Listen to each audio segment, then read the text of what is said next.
بصوا يا جماعة، أنا جاتلي فكرة كده. كنت بغلي اللبن واللبن فار على البوتاجاز زي ما انتوا شايفين.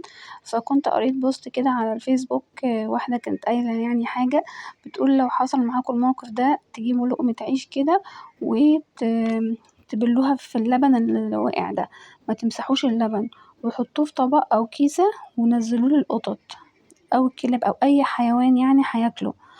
فاهماني ازاي؟ فانا بصراحة افتكرته وعجبتني جدا الفكرة وقلت هنفذها دلوقتي.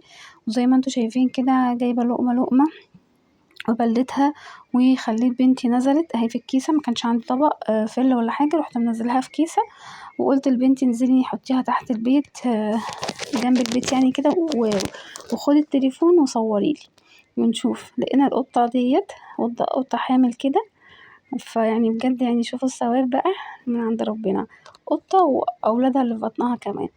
فبجد ياريت تنشروا الفكرة دي عندكوا، تعملوا لها مشاركة عشان ناس كتير تاخد ثواب الموضوع دوت، بدل ما اللبن يتمسح ويترمي لأ فدنا بيه حيوان أكل اهوت. والحمد لله يا رب الفكرة دي تعم ويبقى ثوابها بقى ايه بينتقل مني ليكم.